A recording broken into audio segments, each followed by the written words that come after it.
A ver, primero entendamos lo siguiente. Si una estructura es regular o irregular, debemos conocer un poco la concepción arquitectónica de la misma. Influye mucho en el tema de la irregularidad de una estructura, no solo la parte arquitectónica, sino también la parte estructural. Si una estructura es regular, consideras que el R es igual al R sub 0 para una estructura regular. Y si existe un grado de irregularidad, consideras esta ecuación de hecho. El R sub 0, pueden ustedes notarlo en la tabla número 7 de la norma 030, en el artículo, ¿qué artículo es? 13, creo. Bueno, no recuerdo. Pero aquí te menciona el R sub 0 en la norma del año 2008, ¿qué norma? Bueno, la que fue modificada en el año 2016, solo te daba el R es igual al R sub 0. En el año 2016 lo modifica, implementa ciertos coeficientes o factores y nos permite determinar la irregularidad de una estructura un poco más específica en función de la altura y la planta y complementa esta ecuación. ¿Ya? Es una de las diferencias o modificaciones de la norma. En este caso, vamos a connotar que si la estructura presenta un grado de regularidad, no es irregular, vamos a ver cuándo una estructura es irregular, pero presenta un grado de regularidad, vamos a determinar el R en función al sistema estructural o en función al tipo de material que utilizamos en el diseño estructural. En este caso, tenemos acero y tenemos concreto armado. ¿Sí? Tenemos concreto armado. En el tema de concreto armado, vamos a enseñar a depender del tipo de arrastramiento que se dé. Si estamos en concreto armado en pórticos, vamos a tener un R igual a 8, un sistema dual igual a 7, de muros estructurales igual a 6, de utilidad limitada 4, albañilería armada confinada 3, madera 7. ¿Qué les he dado en sus planos? Pórticos, ¿no? ¿Cuánto es R? 8, ¿no? Acá creo nos habíamos quedado. Entonces, en este caso, el R es igual a 8. Entonces yo digo, el R sub 0 es igual a 8 para pórticos. ¿Sí? Para pórticos. Vamos a determinar una irregularidad en planta y su A. Ahora, si la estructura presenta un grado de irregularidad, y hay que leer lo que dice la norma, por ejemplo. La norma te da estas condiciones, así como te establece esta tabla, en la tabla número 7,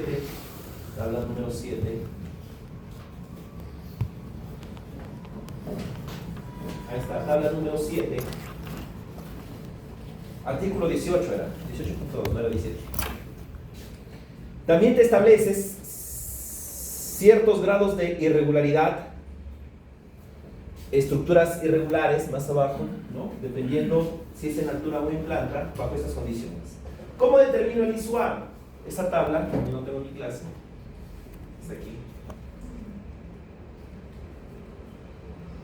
Irregularidades estructurales en altura. Por ejemplo, tenemos una cierta irregularidad determinada o especificada en la norma 030, es la irregularidad por piso blando. ¿Qué significa irregularidad por piso blando? ¿Qué significa? ¿Ah? Que el suelo es blando. Hoy te cuento. ¿Cómo me vas a decir que una irregularidad por piso blando es cuando el suelo es blando? ¿Por qué los mando a estudiar irregularidades en el T1 si fallas de sistemas estructurales? ¿Ah? Es el cambio de rigidez del primer nivel al segundo nivel. Es por la variabilidad de rigidez entre niveles. Si el primer es el sueño, ahorita te levanto.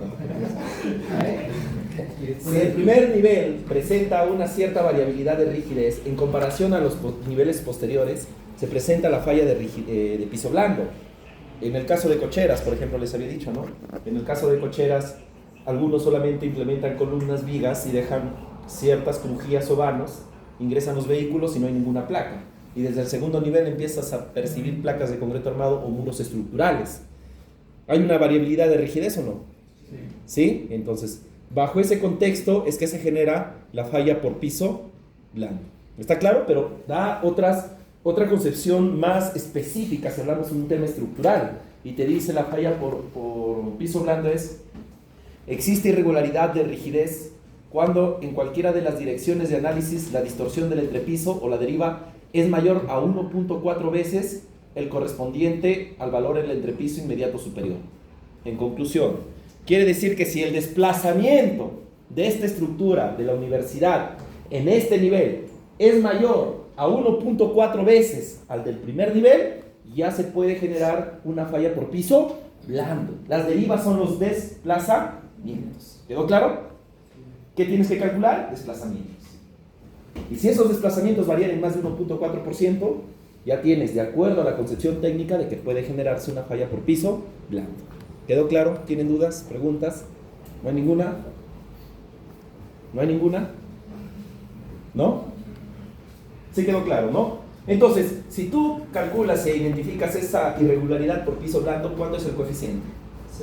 0. Y jalas este valor y lo pasas a multiplicar al 8. ¿Está claro?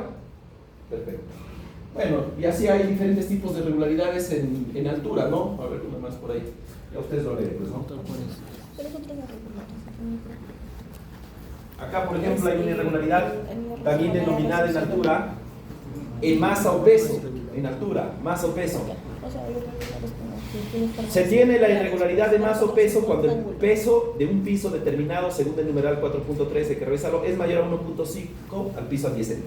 Quiere decir que si el peso superior es mayor a 1.5, mayor ese peso al peso inferior, puede generarse una irregularidad por masa o peso. ¿Está bien?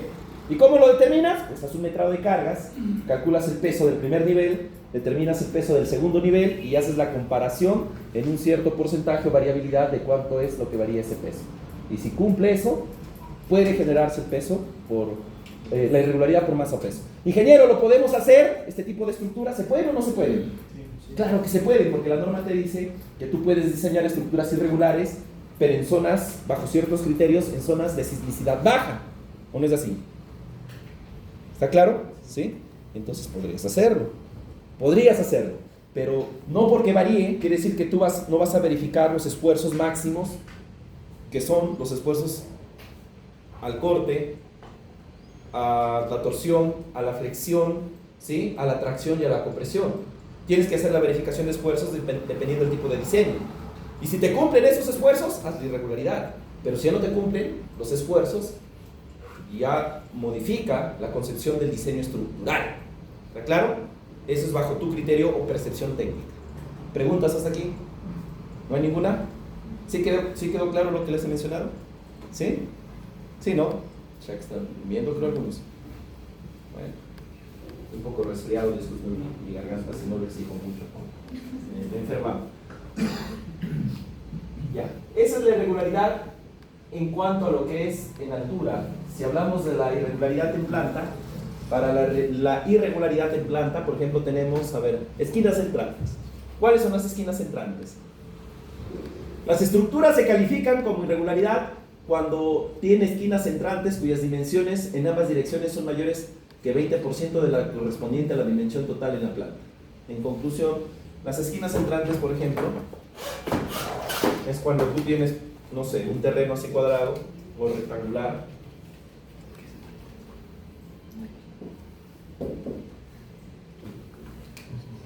Anda, toque. No le estoy. Sé que tú andas preparado, ¿ah? Bueno, ingeniero, vas a hacer chulo.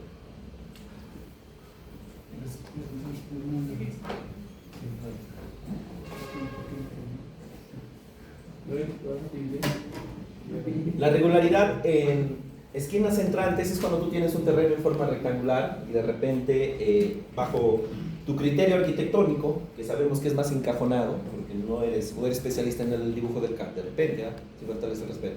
¿Son más encajonados o más de configuración arquitectónica ustedes, de formas, geometrías, ¿saben? De espacios de iluminación, por donde ven iluminación. Ya, pues no sabes, porque en base a eso se diseña el tema arquitectónico. Mi casita mientras te viene, mientras no se caiga. Yo lo haría así. No, pero yo sí, yo tengo un arquitecto con el que trabajo, pues nos trabaja muy bien.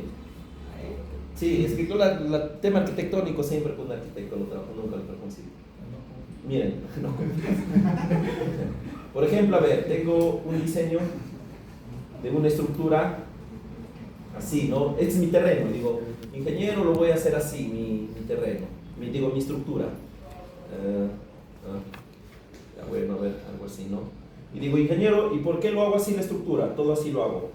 Ingeniero, dices, acá voy a hacer, no sé, voy a hacer un jardín, por acá voy a hacer una cancha deportiva, por acá. Y está bien, ¿ah? Lo que tú quieras hacer por acá, una piscina, y acá construyes. En primer lugar, si la estructura está todo conectado íntegramente, a esto se le denomina esquinas entrantes. ¿Está claro? ¿Sí? ¿Sí está claro? A eso se le denomina esquinas entrantes. Bueno, fácil, ustedes saben estructurar, ¿no? Ya para estructurar ustedes son cráneos, ya ponen una columna, a ver, sería una columna en L, sería una columna aquí en L, sería una columna aquí en L, sería una columna aquí en L, sería una columna en L, una columna en L, una columna en L por las esquinas, yo lo diseñaré así, columna en L, una columna en L también. ¿Y por qué lo hago en L las columnas? Para amarrar y formar las vigas. Ajá. Me robó la idea. ¿Por qué te jalo? Está mal lo que estoy haciendo. Mira, ahí conectas todo íntegramente, ¿verdad? Ahí está, todo se conectó. ¿Ya ves? Ya lo estructuré. No necesito hacer más. Curso, estructuración y cargas. ¿Está bien? No. No, ¿verdad? ¿Por qué está mal? ¿Dudas de mis capacidades? Sí. ¿Por qué? Con bloques mejor. ¿Por qué mejor? O sea, porque evitas usar la rigidez más. Muy bien. Uno, por variabilidad de masas, por variabilidad de rigidez y esfuerzos. No podrías hacer esto. La recomendación es que tú lo dividas en bloques. Y si tú divides en bloques, entonces tendrías que poner juntas sísmicas, ¿verdad? Sí. Por eso les dije que estaba mal. Y si tú pones aquí una junta sísmica, que es un espacio no menor a 3 centímetros entre edificio y edificio, y se calculará dependiendo de la altura de la edificación, que les enseñaré al final de este curso. ¿Está claro? ¿Sí está bien? Pasa, bienvenido a tu curso preferido. Entonces tú tienes que dejar una junta sísmica, y si dejas una junta sísmica cambia tu estructuración. Quiere decir que ya no puedes poner una columna en L, ¿sí o no? Tienes que dividir la estructura, acá pones una columna rectangular y acá pones otra columna, acá otra columna, y tienes que amarrar y ahí se amarras. Acá también tendrías que separar la estructura, ¿no? Tendrías que poner una columna acá, amarras y lo haces por bloques independientes, ¿o no? ¿Me dejo entender o no me dejo entender? ¿Sí?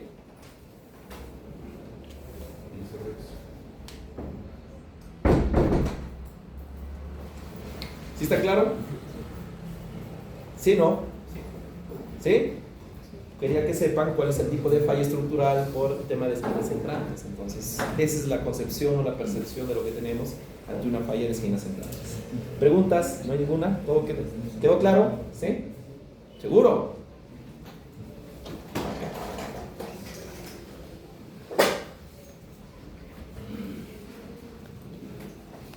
Discontinuidad de diafragmas también, ¿no?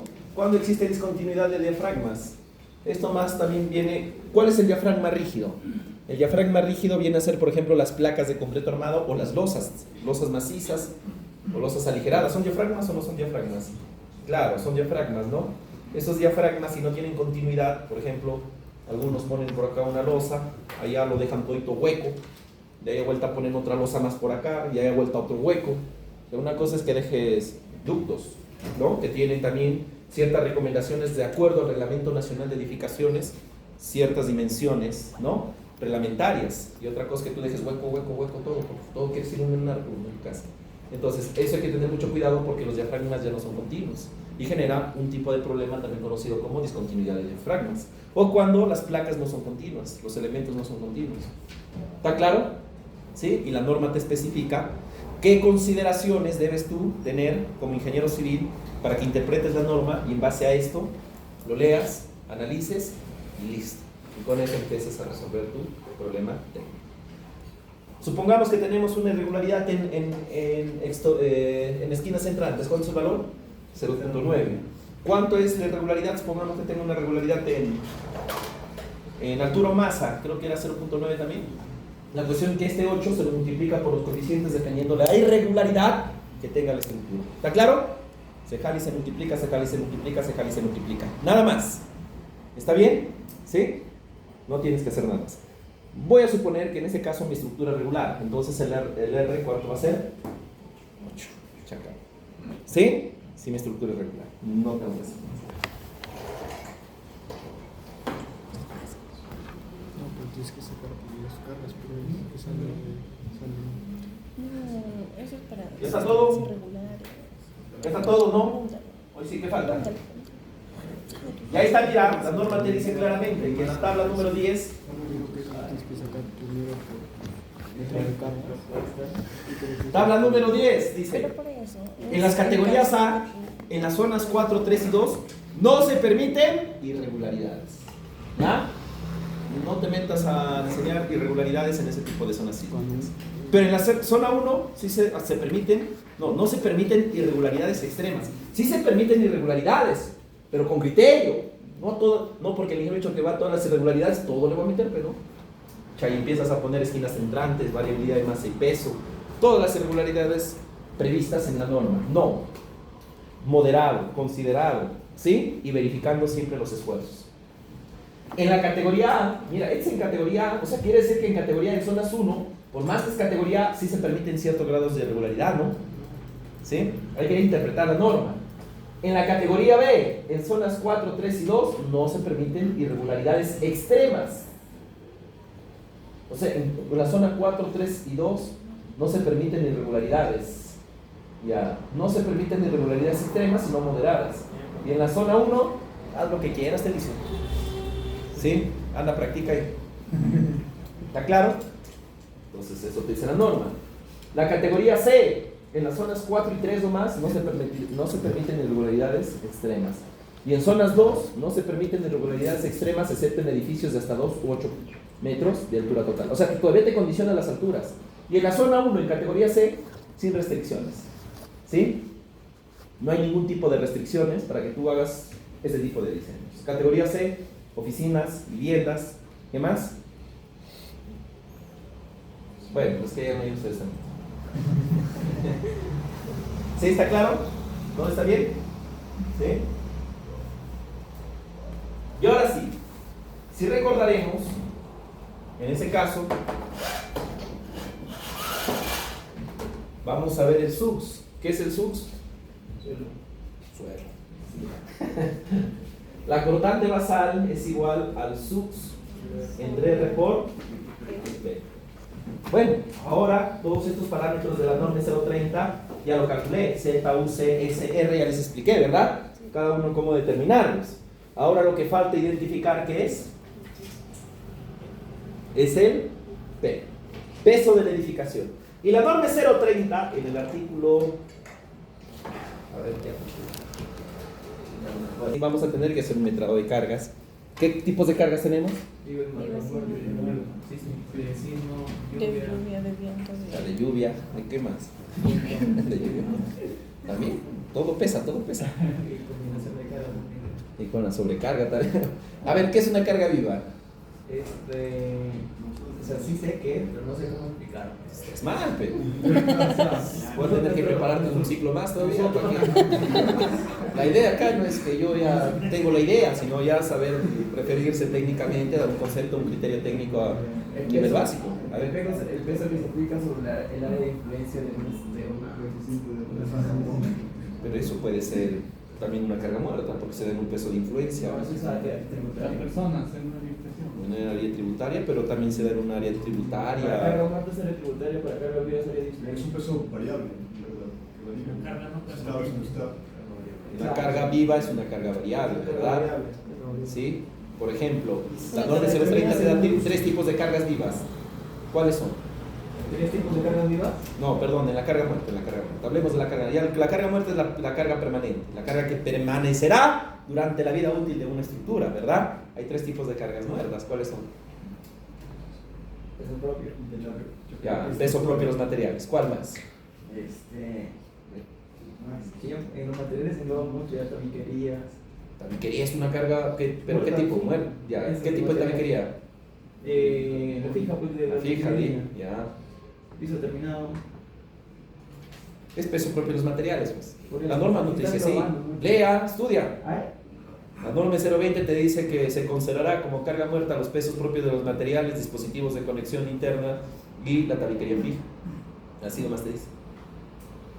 Ya los carga muerta, los pesos, el peso propio de los materiales, ya se sobreentiende que es el piso terminado, el peso en concreto, ¿no? A ver, ahorita voy a tomar un examen de metrados. Más de lo que estás. El peso se calculará adicionando a la carga permanente y total de la edificación, o sea, la carga muerta, el peso total, permanente es la carga muerta, total, un porcentaje de la carga viva. Quiere decir que tú vas a calcular una carga viva de la estructura que se calculará de acuerdo al uso que tú le das a la edificación, ¿verdad? Muy diferente es una carga viva de un hospital, de un colegio, de una vivienda, varía, porque la norma te establece cuáles son las cargas vivas, ¿ya? Entonces, tú calculas esa carga viva y de esa carga viva vas a sacar solo un porcentaje que va a depender del tipo de categoría de la edificación. ¿Cuántas categorías tenemos? ¿Por qué 3? 4. Bueno, estamos estudiando. A, B, C, D. ¿Cuál es la A? Esenciales. Esenciales. La B. Importantes. Importantes. Comunes. Comunes. Y D. Menos comunes. Menores, ¿verdad? ¿Ya? Entonces, de acuerdo a la categoría de la edificación, tenemos para categoría A y B, a tu peso, tu carga viva, solo lo trabajas a un 50% de la carga. Tú lo calculas y sacas un 50% de esa carga viva. Para categoría C se tomará el 25%, en depósitos 80%, en azoteas y techos en general se tomará solo el 25% en azoteas. O sea, si estás calculando el peso de la azotea, solo se trabaja un 25% de la carga. ¿Está claro? En la azotea, no en toda la edificación. Hay una carga viva de la azotea, ¿no?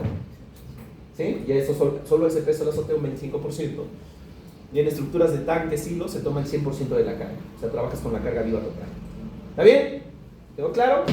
Mira, esto te dice la norma y esto tenemos que cumplir. Ahorita vamos a hacer el ejemplo práctico. ¿Está bien? Tal cual lo que refiere, tenemos que hacer. ¿Sí? ¿No hay ninguna duda? ¿No? ¿Qué?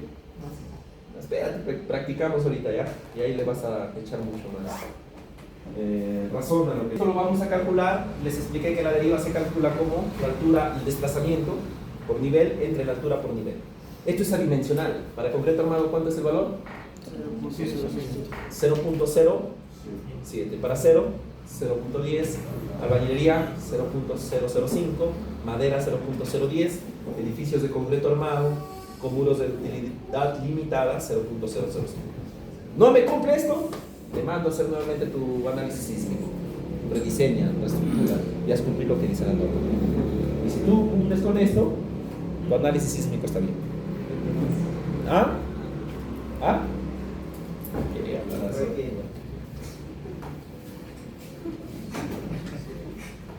Bueno, y para terminar, porque vamos a entrar a la parte práctica, es lo siguiente. La junta sísmica te dice que no serán menores a 3 centímetros, 0.03 metros, que son 3 centímetros.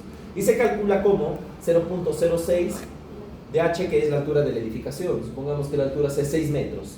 6 por 0.06 lo conviertes a centímetros y es tu junta que deberías considerar. ¿Está claro?